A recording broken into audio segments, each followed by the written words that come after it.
Hi there, and welcome to another episode of CryptoTime. My name's Antonio Shillingford, and I'm here again with James Coughlan. How are you doing today? I'm good, mate. I'm good. I'm ready to kick into some good subjects today. Good to hear. And of course, don't take any of this as any form of financial advice. It's just the opinions of myself and, of course, James's.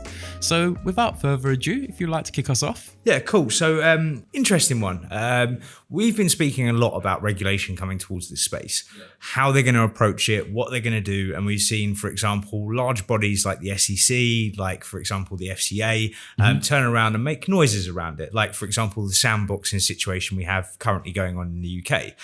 Now, we've had another regulatory hurdle, I suppose is a good way of putting it. That's the way that Bloomberg certainly reported it today anyway, about actually how people are going to go about regulating the space and what's going to happen first. Now, there's a regulatory body, which is called the Financial Action Task Force, right?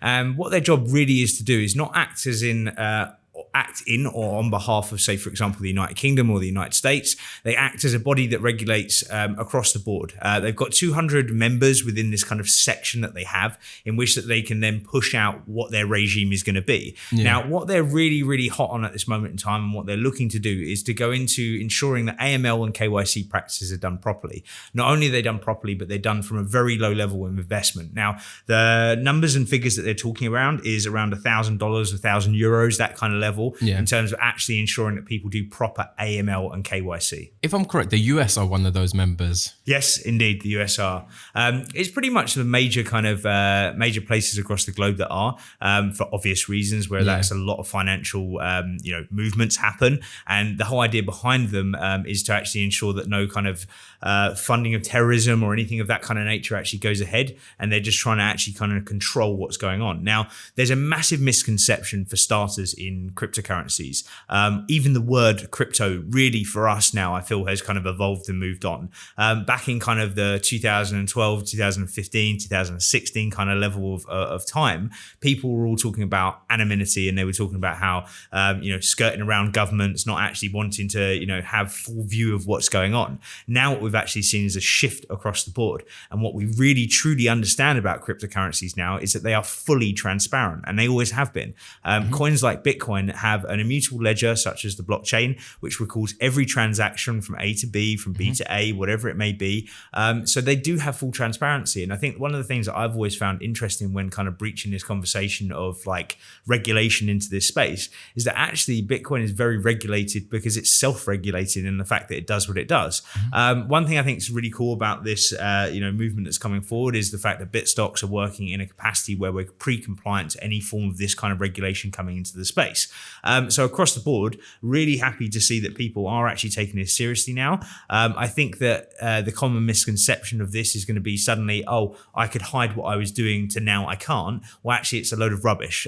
Just to reiterate that point, it is total rubbish, because the whole point of an immutable blockchain is the fact that you can see full transparency. So I think that's a good point to really kind of wrap on that. Did you have any points that you wanted to put onto it? Yeah.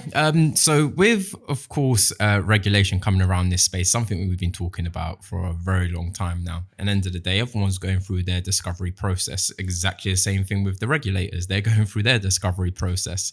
So the way things are starting to shape out, first of all, it's going to be interesting to see how this actually impacts exchanges, first of all, because, of course, we've seen how exchanges have started to revolutionize their practices. Well, just to clarify that in a little bit more detail as well. For example, when I first signed up to exchanges, when I actually did sign up, there wasn't much of a requirement for AML purposes whatsoever. It was a case, I believe, and I may be slightly incorrect on this figure, but it was around $2,500. You didn't have to provide any form of verification whatsoever. Over the years, obviously, we've seen that adapt and change and evolve due to the fact of the way that the industry is going. One point I also wanted to add was on the 21st of June, this is going to happen, that they're going to put out this note to the 200 countries that are going to be involved. So again, this isn't something that's happening, could possibly happen 3 years, 2 years down the line. This is something that's happening right now, which is interesting to see. Yeah. So you're going to start to see a lot of these companies properly start to scramble to just get all of their ducks in a line. And that's why it's so important to have everything that is completely on chain, so it's visible for every single person to see. It is literally an evidence trail. It completely cuts off the ability for these individuals to effectively do what they can do at the moment, which is, if they wanted to, cook their books. Yep. So that's why it's so important to have everything on chain. And that's why we dislike things like SegWit and the Lightning Network. And that is why we are very strong advocates for, of course, BSV, because they are scaling heavily on chain, currently doing 128 megabytes on the blockchain.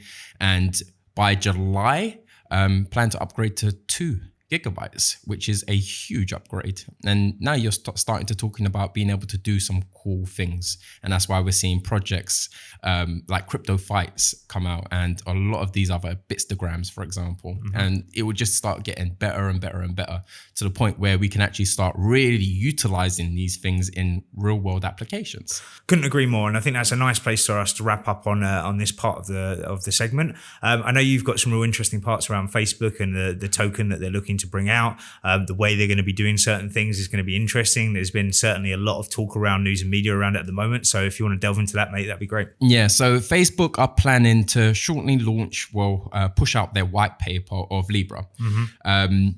It's going to be across all of their platforms, to be honest with you.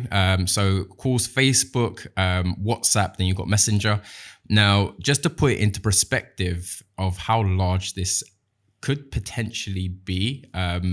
Now, Facebook currently has 2.38 billion users, and WhatsApp has 300 million users. So a huge user base. Of course, they can promote whatever they want to promote to them. Yep. Now, where this becomes concerning is if you've got a potentially private blockchain, and to actually organize a node on it, is quoting that to actually start up a node on the Facebook chain is going to cost you, or the Libra chain is going to cost you $10 million, which is fine, fair enough, because we understand that these node setups are starting to go into databases. And if you really want to be able to handle some proper weight, that's the way it needs to go. Yep. So completely understand that.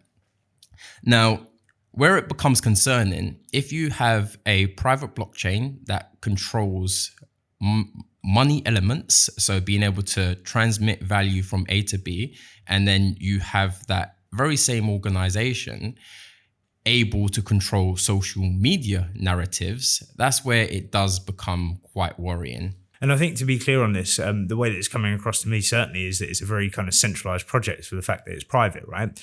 When we, for example, compare it to other blockchains that are out there, they're totally decentralized. And I think this is a massive problem for the reasons that you're making at this moment in time. I don't think you'd have those concerns if it was a fully decentralized chain. If it, for example, was a private blockchain, those concerns then sort of prop up and they raise alarm bells, because we do know that obviously social media was a way for us to actually push out the correct narrative of what was happening at a certain place or a certain time. Now, for example, we've noticed that social media has started to get stifled a little bit. Now, if, for example, you have them controlling funds, as you said, as well as, for example, social media, that to me does ring some alarm bells. It's going to be interesting to see how they're going to combat and tackle what they're going to be doing. I think the other interesting point that I wanted to add was that Facebook are quite late to the party here in terms of actually cryptocurrencies as a general point. And I know a lot of the sayings within kind of finance and all the rest isn't always about being the best, it's about being first. And one thing that we have seen is they're certainly not first to this space. No. Not only they're not first, but they're coming at it from an angle which is not advocated across the board from cryptocurrency fans, as it were. So they haven't, of course, released all of the details on the actual chain itself, so on how it actually operate, etc. They're planning to release all of the details on June the 18th. So that's when everyone will be able to really delve in and just understand what the hell they're trying to actually accomplish here. What they have alluded to is that it will be some form of a stable coin.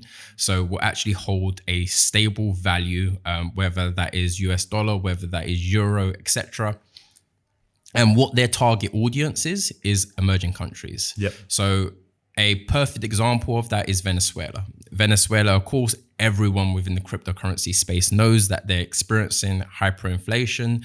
So it does make sense for them to target those areas first. And of course, they can very aggressively market whatever it is that they want to push, but just because of how large their user base is. And it doesn't always mean that that's the best and most efficient way. It's just that they are able to contact more people.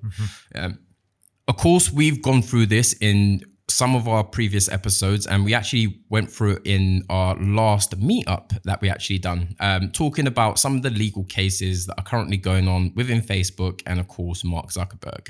And most prominent one is the Cambridge Analytica controversy that is currently going on. It's been brought back up into attention that Mark Zuckerberg actually knew about some of the privacy flaws that then led to everything breaking out. So with that now being called into attention, especially as they are now trying to launch their cryptocurrency, which end of the day, what is a cryptocurrency? It's handling data. And that is the main function of it. Even if you're doing a transaction, it is handling data. So do we want to be in a position where we have to trust someone? The whole purpose of this space is being trustless, and so that you can hold individuals accountable for it. Certainly. If we are trusting someone, we can't hold them accountable for their actions. We're just trusting that they're doing things in a proper manner. So of course, we're just going to monitor that situation, see how it manifests. And of course, June the 18th, when the white paper actually comes out, or so-called white paper comes out, we'll get to have a proper look at how they are planning to launch this particular cryptocurrency. Yeah, I think that's an exciting space to obviously watch, see how they're going to do what they're going to do.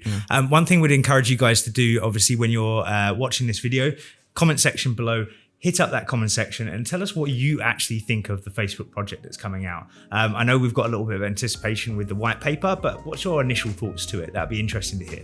Yeah, 100% agree. So yeah, guys, if you can do that comment side of things, we'd be very appreciative. It's very interesting always to get a take on what you guys think. And as always, if you're liking what you see, please hit up the like button, the subscribe button, and also the notifications so you always see the latest and greatest coming from Bitstocks. We're also available to listen to through Spotify and iTunes. And if you would like to have a look at blog content and all the rest of it coming from Bitstocks, we also have a whole host of different content. So yeah, we'll look forward to catching up with you guys soon. Cheers, guys. Peace and love.